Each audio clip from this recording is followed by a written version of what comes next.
그래서 35절까지 말씀 제가 봉독해 드릴 테니 보시고 들으시기 바랍니다. 그때에 여호수아가 이스라엘 하나님 여호와를 위하여 에발산에 한 제단을 쌓았으니 이는 여호와의 종 모세가 이스라엘 자손에게 명령한 것과 모세의 율법책에 기록된 대로 새 연장을 다듬지 아니한 새 돌로 만든 제단이라. 무리가 여호와께 번제물과 화목제물을 그 위에 드렸으며 여호수아가 거기서 모세가 기록한 율법을 이스라엘 자손의 목전에서 그 돌에 기록하매 온 이스라엘과 그 장로들과 관리들과 재판장들과 본토인뿐 아니라 이방인까지 여호와의 언약궤를 맨 레위 사람 제사장들 앞에서 궤의 좌우에 서되 절반은 그리심산 앞에 절반은 에발산 앞에 섰으니 이는 전에 여호와의 종 모세가 이스라엘 백성에게 축복하라고 명령한 대로 함이라. 그 후에 여호수아가 율법책에 기록된 모든 것대로 축복과 저주하는 율법의 모든 말씀을 낭독하였으니 모세가 명령한 것과 여호수아가 이스라엘 온 회중과 여자들과 아이와 그들 중에 동행하는 거류민들 앞에서 낭독하지 아니한 말이 하나도 없었더라. 아멘. 우리 좌우에 한번 인사하고 말씀을 생각하겠습니다. 사랑합니다. 축복합니다. 잘 오셨습니다. 주일 예배에 나오신 우리 성도님들 정말 주의 이름으로 축복하고 환영합니다. 이 예배 자리에 왔다라고 하는 건 이 보통 일이 아닙니다. 진짜 여러분들은 훌륭하신 분들입니다. 혹자가 이 예배에 참여를 이야기하기를 이 예배는 인간이 이 땅 위에서 하는 어떤 활동 중에 가장 위대한 활동이 예배다, 그렇게 말을 했는데요, 저는 그 말에 동의하고 제청합니다. 여러분, 왜 그렇습니까? 예배라는 것은 전능하신 전지하신 하나님 만나는 것, 이게 예배 아닙니까? 여러분, 정말 위대하시고 이 세상을 창조하신 창조주 하나님과 만나서 교제하는 시간이 이 예배 아닙니까? 예배거든요, 여러분. 여러분, 우리가 인간이 이 땅 위에서 다른 어떤 대단한 일을 한다 할지라도 그것은 여러분 인간이 하는 제한적이고 국한되어 있는, 한계에 있는 그러한 인간 차원의 일밖에 되지 않습니다. 길어봤자 100년입니다. 여러분들이 해봤자 길어봤자 우리 대한민국 정도밖에 안 됩니다. 제한적이고 아주 국한되어 있고 이것은 아주 연약한 것들이에요. 그러나 여러분, 예배라고 하는 것은 내가 오늘도 예배에 여러분들이 어떤 형식적으로 일요일 됐으니까 교회 가야지 해서 참여했을런지는 몰라도 여러분들이 의도하든 의도하지 않았든 여러분이 이 예배에 참여함으로 말미암아서 전지전능하시고 이 세상을 창조하신 하나님 만나고 교제하는 이 시간, 신적인 차원의 일에 참여하신 줄로 믿으시기를 바랍니다. 여러분, 한번 생각해 보십시오. 일주일에 내가 할 일도 많고 쉬고 싶고, 그런데 여러분 어떻게 합니까? 시간을 내어서 이 자리로 지금 오셨지 않습니까? 여러분들의 바쁜 일정들을 내버려 두고 뒤로 하고 이 한 시간만큼은, 짧은 이 한 시간만큼은 온전히 하나님 앞에 지금 드리고 있는 것 아닙니까? 뿐만 아니라 치열한 삶의 현장이 있었습니다. 또 거기서도 또 어쨌든 해야 될 일들이 있습니다. 집에서 편히 쉴 수도 있고 또 어디 여행을 가서 좀 이렇게 힐링할 수도 있습니다. 그런데 그렇지 않고 이 딱딱한 낯선 곳에 지금 여러분들이 처소를 옮겨서 와서 예배드리고 있지 않습니까? 더군다나 여러분들이 와서 하는 게 뭡니까? 아무것도 안 하죠. 사실 가만히 앉아서 예배를 드릴 뿐입니다. 하나님의 말씀 앞에 여러분 자신들을 되돌아보고 객관화하고 하나님의 음성 듣고 정말로 영원을 생각하고 하나님을 생각하는 그런 시간을 갖고 있지 않습니까? 여러분, 그러므로 이 예배는 여러분 이 세상 그 어떤 것과 비교할 수 없는 위대한 일이고 훌륭한 일이며 신적 차원의 일이라고 하는 사실을 믿으시고, 여러분 오늘도 하나님 만나게 되시길 주의 이름으로 축복합니다.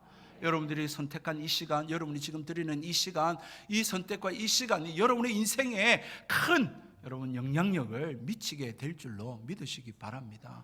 여러분, 주일 저녁 때에 있었던 일입니다. 미국의 뉴저지 여러분 콜드웰 거리라고 하는 곳에 두 청년이 휴일인데 우리 한번 즐겨야 안 되겠나 하면서 여러분 도박장으로 이렇게 걸어가고 있는 중이었습니다. 그런데 공교롭게도 그 도박장으로 가는 길에 교회가 옆에 있었던 거예요.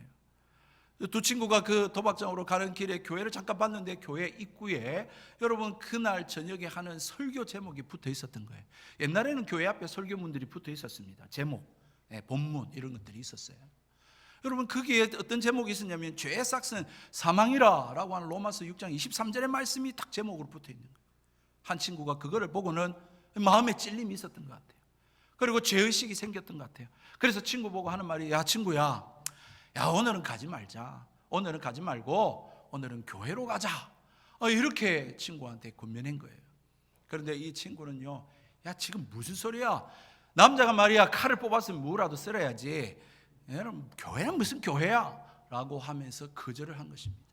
결국은 한 친구는 교회로 가게 됐고 한 친구는 도박장으로 가게 되어졌습니다. 그 이후에 30년의 세월이 흘렀습니다. 교회를 선택하고 교회로 갔던 이 친구는 미국에서 알만한 사람 다 아는 영향력 있는 사람이 되었는데요, 그 사람이 바로 제22대 23대 미국 대통령 그리스 클레브랜드라고 하는 대통령이십니다. 여러분 또 한 친구, 도박장을 선택해서 갔던 친구는 그의 친구가 대통령으로 취임하는 날 감옥에서 그 소식 듣고 가슴을 치며 후회하는 인생을 살았다라고 합니다. 여러분 이 이야기는 정말 한순간의 어떤 선택 또한뿐만 아니라 내가 가지고 있는 이 시간이라고 하는 것이 뭐 별로 보잘것없고 그거 한 번일 뿐인데 라고 생각할지 모르지만, 그렇게 하나님 앞에서의 예배를 선택하고 믿음을 선택하는 인생이 어떻게 인생을 뒤바꿔 놓고 운명을 좌우하는지를 잘 가르쳐주고 있는 실제적인 이야기입니다. 오늘 우리가 읽은 본문의 말씀도 이스라엘 백성이 그렇게 하나님 앞에 예배하고 있습니다. 여러분 어떻게 보면 제2차 아이성 전쟁에 승리하지 않았습니까? 뭐 제2차 하니까 굉장히 거창해 보이는데 어쨌든 두 번째 싸움에서 승리했습니다. 그리고 나서는 이스라엘 백성과 여호수아가 하는 일이 뭡니까? 제단 쌓는 일이에요. 에발산에다가 제단 쌓고 하나님을 예배하고 있다고. 여러분 참 아이러니하지 않습니까?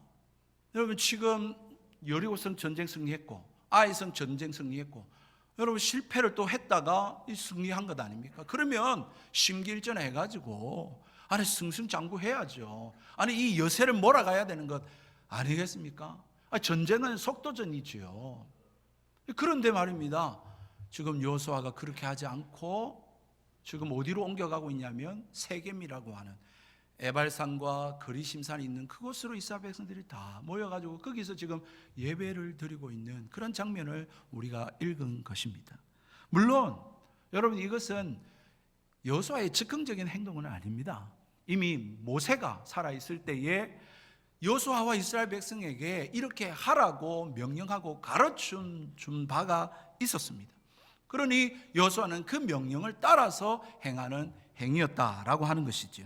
신명기 11장 29절과 30절에 보니까 내 하나님 여호와께서 내가 가서 얻을 땅으로 너를 인도하여 들이실 때에 너는 그리심산에서 복을 선포하고 에발산에서 저주를 선포하라. 이 두 산은 요단강 저편 곧 해지는 편으로 가는 길 뒤 길갈 맞은편 모래 상수리 나무 곁에 아라바에 거하는 가나안 족속의 땅에 있지 아니하냐 라고 하시면서 그 장소까지도 다 일러주고 거기에 가서 너희들이 해야 된다, 하나님 예배하고 언약을 갱신해야 된다라고 모세가 명령한 바 있습니다. 이 말씀이 신명기 27장에도 나옵니다. 얼마나 중요하면 한 번 더 이야기했겠습니까? 여러분 신명기 27장의 내용은 오늘 다 못 읽으니까 제가 재구성해서 말씀드리면 이렇습니다. 너희들이 요단강을 건너가서 가나안 땅으로 들어가면 세겜에 있는 그리심산과 에발산에 있는 세겜에 가서 큰 돌을 세우고 그 돌에다가 석회를 발라서 그 돌에다가 내가 너에게 명령한 율법을 다 기록하라. 그리고 나서는 어떻게 하라는 것입니까? 또 에발산에다가 제단을 세우고 철 연장으로 다듬지 아니하는 그냥 주변에 흩어져 있는 돌로 제단을 쌓고 거기에다가 번제를 드리고 화목제를 드리라. 그리고는 시몬, 레위, 유다, 이사갈, 요셉, 베냐민 지파는 그리심산에 서고 르벤, 갓, 아셀, 스불론, 단과 납달리 지파는 에발산에 서서 그 가운데서 레위 사람이 큰 소리로 오늘 읽은 우리 34절의 말씀처럼 말입니다. 율법에 기록한 대로 모든 말씀을 다 낭송하고 선포하라. 그것이 신명기 27장에 있는 내용입니다. 지금 그 장면, 그 말씀을 따라서 지금 여호수아와 이스라엘 백성은 지금 그 일들을 행하고 있는 것이죠.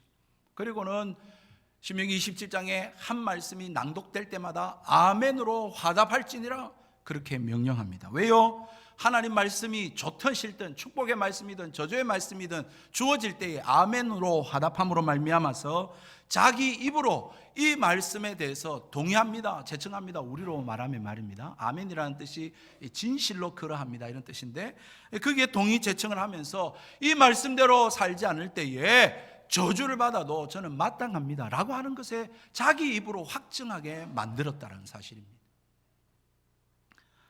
율법이 처음 시내산에서 주어졌던 것처럼 지금 오늘 그리심산과 에발산 그 교회에서 다시금 여호와의 율법의 말씀을 새기고 선포하고 듣고 아멘함으로 말미암아서 지금 그들이 하나님과의 언약 관계를 다시 한번 재확인하고 있다라고 하는 사실인 것입니다. 그래서 하나님이 우리에게 누구고 우리는 하나님 앞에 어떤 존재인가 라고 하는 것을 다시 한 번 더 약속하고 서약하고 다짐하는 것이죠. 결단하는 것입니다. 그런데 여러분, 여기까지는 괜찮은데 왜 시점이 왜 이 시점이냐라고 하는데 우리가 의문을 갖는 것이죠. 저는 여호수아서를 계속 말씀을 준비하면서 읽으면서 야, 이게 전쟁 기사야 아니면 이게 순례 여행이야 라고 하는 의문을 지울 수가 없습니다. 여러분, 전쟁하는데 무슨 이런 식으로 전쟁합니까? 요단강을 건너고 여리고성을 앞에 두고는 길갈에서 어떻게 합니까? 할례를 행하고 유월절 축제를 벌이지를 않는가? 또 여러분, 이제 여리고성하고 아이성 이제 두 번 전쟁했잖아요. 그래서 승리를 거두었으면 속전속결하고 심기일전해 가지고 의기투합하고 으쌰으쌰 해가지고 빨리 정복을 해야 되는 게 여러분 일반 전쟁의 여러분 전술 아닙니까? 저 같으면 그런 제가 성질이 좀 급해서 그런지 모르겠습니다만은 지금 전쟁에 승리를 했습니다. 실패했다가 전쟁에 승리했으니까 다시금 회복이 되었을 것이고 마음이 다시금 뜨거워졌을 텐데, 근데 바로 또 전쟁하지 않습니다. 여러분, 길갈이라고 하는 곳에서 진을 쳐뜨렸습니다. 길갈에서부터 이 세겜 그리심산과 에발산이 있는 데까지는 50km 됩니다. 그리고 아이성 전쟁에서 승리했습니다. 이 아이성 지역에서 또 이 그리심산과 에발산까지는 약 한 37km 됩니다. 여러분, 200만 명입니다. 이스라엘 백성이 길갈에 있는 진을 치고 있던 가족들까지 다 합류해가지고 아이성에서 여러분 세겜으로 갔다 할지라도 37km 정도 여러분 한 이틀 걸리는 그러한 시간을 보내야 됩니다. 인간적으로 생각해 볼 때 진짜 어리석고 무슨 일을 이렇게 하나 싶은 생각이 들고, 어떻게 보면 이거는 자살행위와 같은 일입니다. 왜냐하면 다음번에 또 살펴보겠지만 9장 1절로부터 2절의 말씀에 보시면 제가 읽어드리겠습니다. 이 일 후에 요단 서쪽 산지와 평지와 레바논 앞대해 연안에 있는 헷 사람과 아모리 사람과 가나안 사람과 브리스 사람과 히위 사람과 여부스 사람의 모든 왕들이 이 일을 듣고 모여서 일심으로 여호수아와 이스라엘에 맞서서 싸우려 하더라. 시간이 늦어지면 늦어질수록 이스라엘이 지금 승승장구하고 오는 소식들을 다 가나안 부족들이 듣고 어떻게 합니까? 지금 대비책을 세우고 있는데 서로가 연합 군대를 이루어가지고 일심으로써 야, 오면 우리 한번 함께 힘 모아 싸우자, 지금 이러고 있는 상황입니다. 시간을 안 줘야죠. 틈을 안 줘야 됩니다. 그게 진짜 일반적인 전쟁이죠. 그런데 여호수아와 이스라엘 백성은 그렇게 하지 않습니다. 어떻게 보면 참 위험천만한 자살 행위와 같은, 그렇게 30km, 27km 정도 되는 곳으로, 37km 되는 곳으로 가서 지금 거기서 지금 예배드리고 있는 거예요. 여러분, 아무리 모세의 명령이라 할지라도 여러분 좀 나중에 전쟁 다 치르고 나서 하면 안 됩니까? 재미난 것은 오늘 성경에 보니까, 아니 신명기 11장과 27장에 보니까 언제 이 예배를 드려라, 언약갱신을 해라라는 말씀이 없어요. 시기가 안 나와 있다고요. 그러니까 차라리 제 생각에는 요단강을 건넌 다음에 이 일들을 행하든지, 아니면 전쟁을 어느 정도 다 끝을 내놓고 그런 다음에 그리심산과 에발산 가가지고 그때 언약 재갱신하면 되지 않습니까? 지금 한참 하고 있는, 이제 막 시작한 이 시점에서 왜 일들을 하고 있는가 라고 하는 의문인 것이죠. 지금 여러분 표정 보니까 저만 그런 것 같습니다. 여러분 표정은 뭐 그런들 말든 뭐 그런 표정입니다만 저는 참 이해가 안 돼요. 성경 보면 그럼 왜 하나님께서 그렇게 하고 왜 여호수아는 이렇게 하고 있느냐라고 하는 것이죠. 여러분, 오늘 장면도 아이성 전투가 끝나자마자 30절에 보니 그때에 하면서 바로 장면이 그리심산과 에발산으로 장면이 이동되고 있습니다. 아주 빨리 움직이고 있는 거죠. 이걸 신속히 행하고 있는 거예요.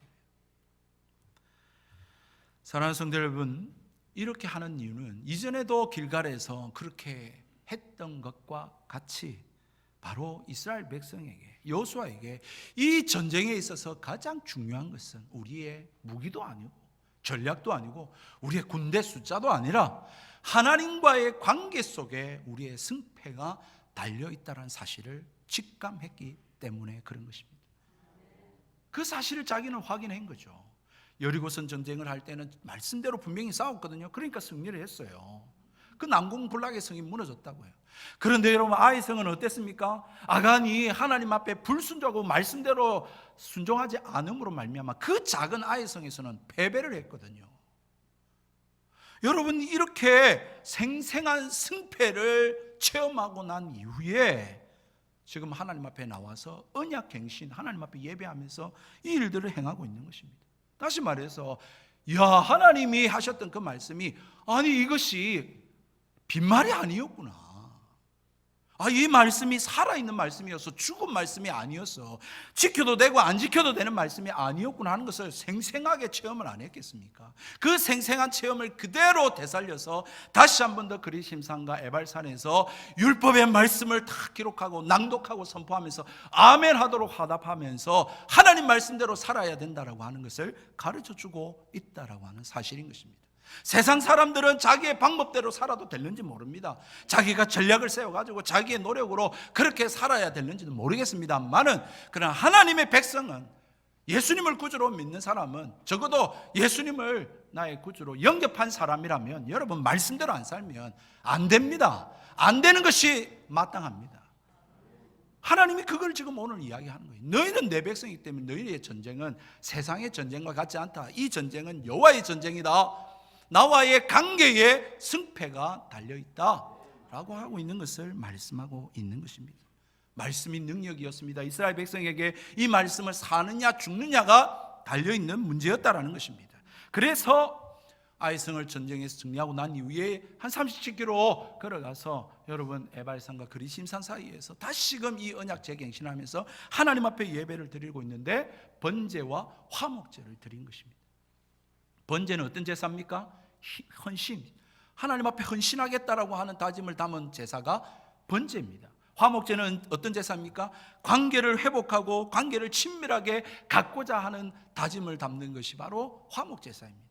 그래서 번제와 화목제를 하나님 앞에 드림으로 말미암아 다시 한 번 더 하나님 앞에 헌신하겠습니다. 말씀대로 살겠습니다. 하나님, 우리와 함께 정말로 사이좋게 친밀한 교제 나누면서 그렇게 하나님 나라 이루어 가십시다 라고 하는 그러한 마음으로 드리고 있는 예배를 지금 이스라엘 백성이 행하고 있었다라고 하는 것입니다. 이것이 오늘 우리가 주일날 드리는 예배인 줄로 믿으시기 바랍니다.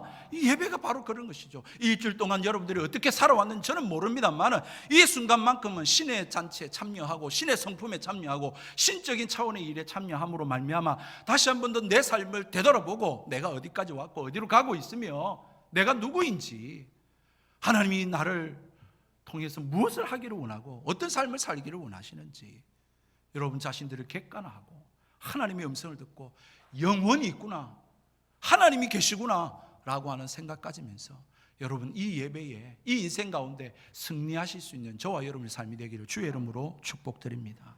정말 예배의 성공자가 되십시오. 예배에 그냥 참여하는, 여러분 문화센터 참여하는 거 아닙니다. 세미나에 참여한 거 아니에요. 여러분 이 말씀 앞에 여러분 다시 한번 다짐하셔야 된다. 결단하셔야 된다.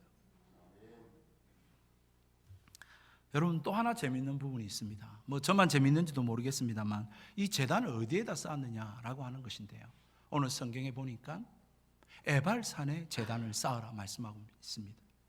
아니 그런데 에발산과 그리심산에 이스라엘 백성이 다 서지 않습니까? 그러면 그리심산에도 제단을 쌓아야 되는 거 아닐까요? 아니 이왕 둘 중에 하나를 세워야 한다면 그리심산에 세워야 더 낫지 않겠습니까?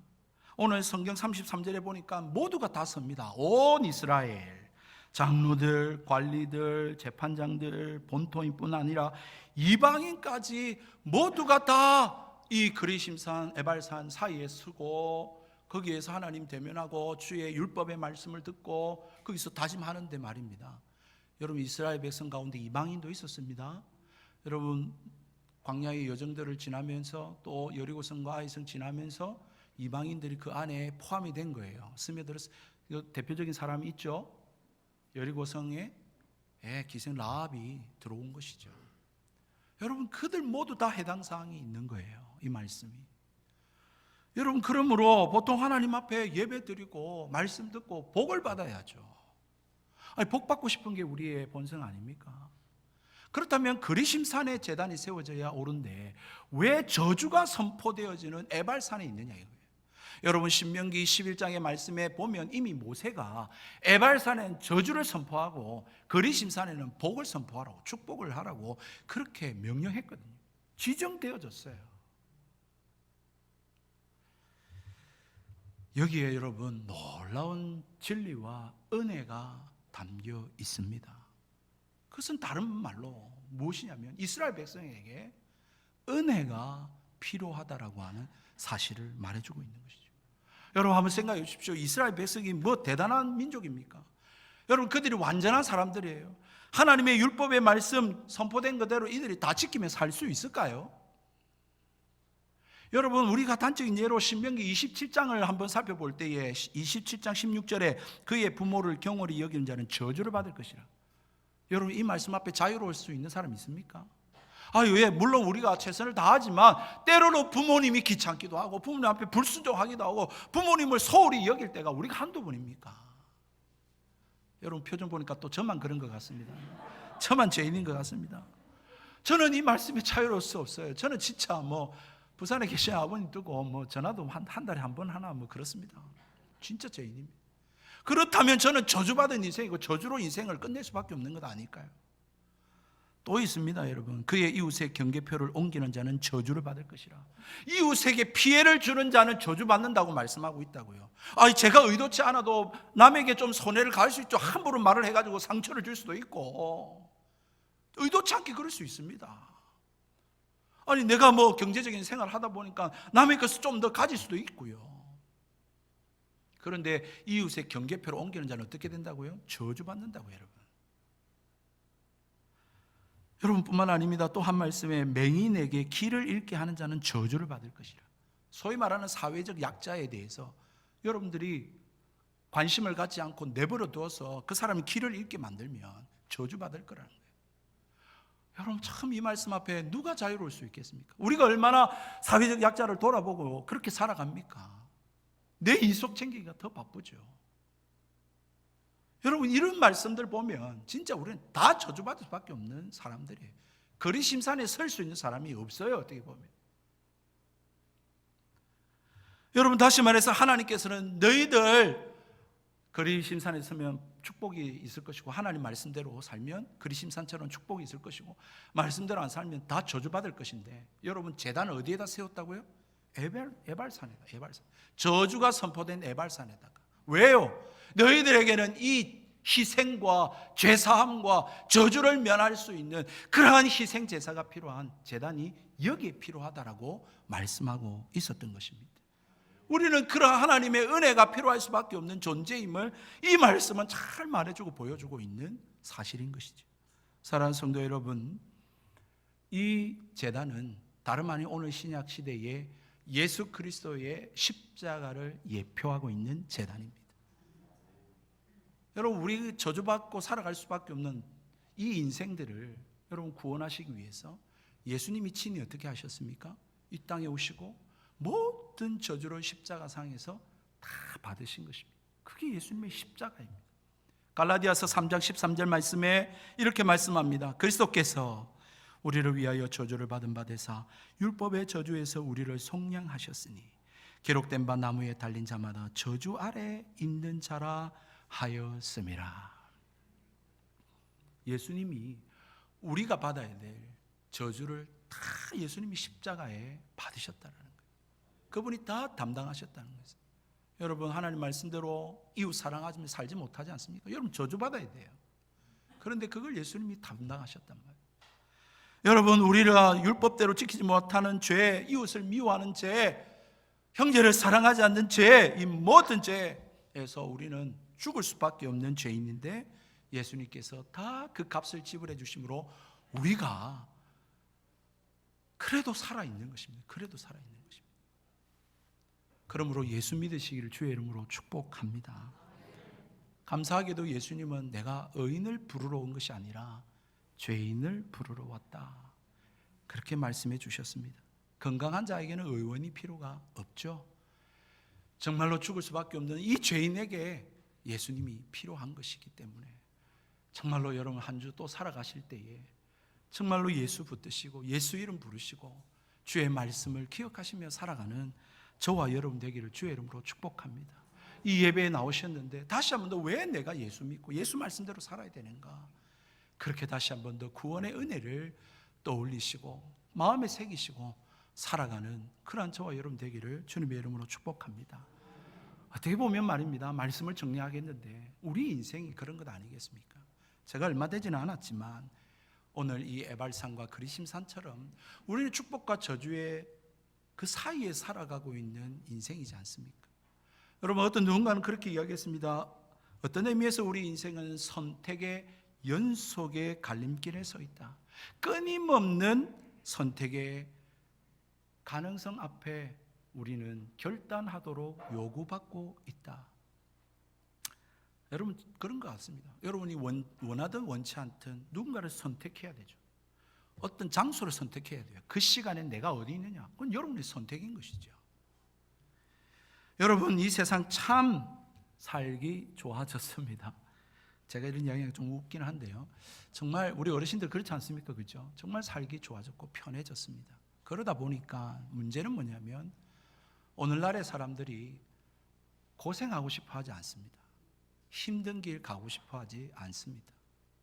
물론 이 세상의 삶에 대해서 진지하게 열심히 최선을 다하고 정직하고 성실히 살아가는 사람들도 있습니다만은 또 한편으로는 내일이 없는 것처럼 정말로 자기 하고 싶은 대로 그렇게 다 하면서 그렇게 이 세상을 즐기고 살아가는 사람들도 있습니다. 문제는 제가 어떻게 사느냐 이게 문제가 아니고요, 그러한 인생을 살아가는 모두 우리가 결국 인생의 종착점은 죽음이라고 하는 곳에 이르게 된다라고 하는 사실인 것이죠. 죽음이라는 곳에 도달하게 돼요. 마태복음 7장 13절로 14절의 말씀에 이 인생에 대해서 이렇게 말씀합니다. 좁은 문으로 들어가라. 멸망으로 인도하는 문은 크고 그 길이 넓어 그리로 들어가는 자가 많고 생명으로 인도하는 문은 좁고 길이 협착하여 찾는 자가 적음이라. 사랑하는 예수님께서 이렇게 이미 말씀하셨습니다. 우리의 인생에, 우리의 믿음의 삶에 좁은 길이 있고 좁은 문이 있으며 우리의 인생에 넓은 길과 넓은 문들과 길들이 있습니다. 어떻게 보면 하나님의 말씀대로 예수님을 믿고 살아간다는 삶은 좁은 문, 좁은 길로 가는 인생과 같지 않겠습니까? 쉽지 않습니다. 좁습니다. 협착합니다. 불편합니다. 이 문제가 단순히 우리 이 세상 살면서 잘 살고 못 살고 성공하고 실패하고의 삶이라면 그래도 괜찮습니다. 그러나 이것이 단순히 성공과 실패에 대한 문제가 아니라 생명과 죽음, 영원한 구원과 영원한 멸망이라고 하는 문제라면 이거 심각한 것 아닙니까? 여러분 우리의 선택의 결과로 말미암아 운명이 갈려진다 라고 한다면 여러분 오늘 이 예배를 통해서 진지하게 우리의 삶을 생각해 보아야 하는 것이죠. 퓰리처상을 4번이나 수상한 세계의 명시 중 하나로 알려져 있는 로버트 프로스트라고 하는 시인의 가지 않는 길이라고 하는 시가 있습니다. 아시는 분이 계시는 것 같은데요, 한번 제가 오늘 읽어드리고 이 말씀을 정리할까 합니다.